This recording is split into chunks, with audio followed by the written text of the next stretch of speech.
গুরুর চরণে প্রণাম জানিয়ে শুরু করছি আজকের ভাগবত কথা।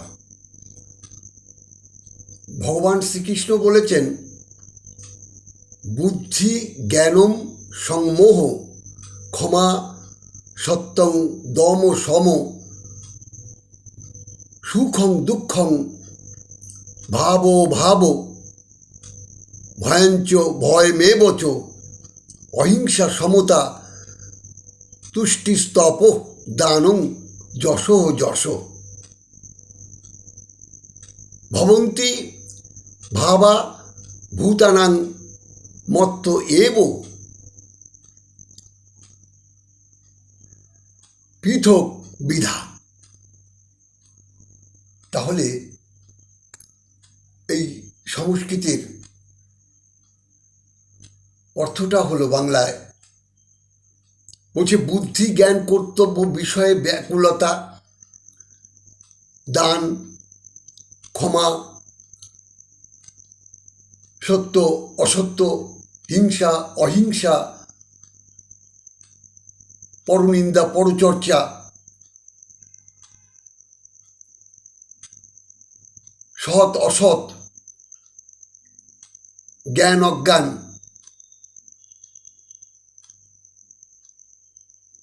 সবকিছু ভগবান শ্রীকৃষ্ণ বললেন, জন্ম মৃত্যু জরা ব্যাধি সমস্ত কিছু আমা হইতেই উৎপত্তি, সমস্ত কিছুর মূলে আমি।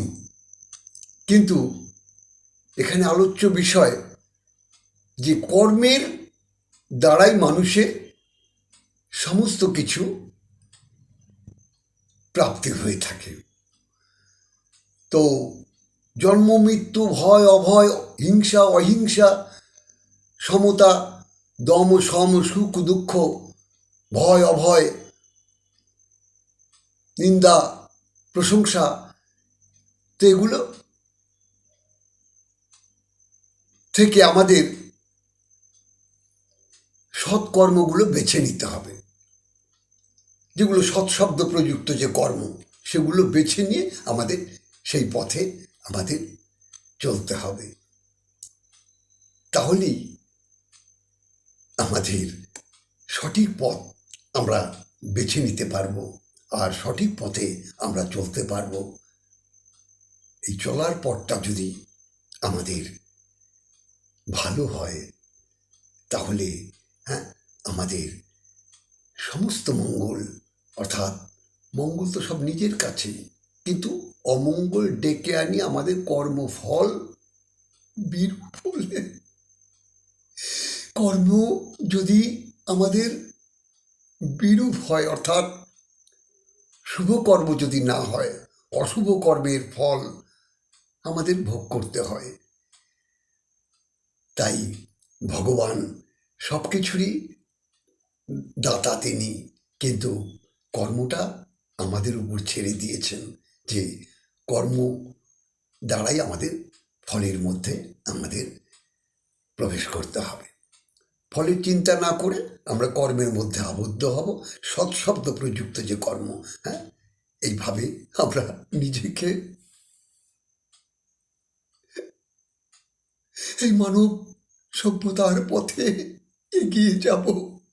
আর এগিয়ে গেলেই আমরা আমাদের পরম আরাধ্য যে ভগবান শ্রীকৃষ্ণ, তাকে আমরা লাভ করব। হরি বল। যাই হোক, আপনারা ভালো থাকুন, মঙ্গলে থাকুন, ভগবান ঈশ্বর আপনাদের মঙ্গল করুক, এটাই আমি প্রার্থনা করি। জয় রাধে, জয় নিতাই। আপনারা ভালো থাকুন।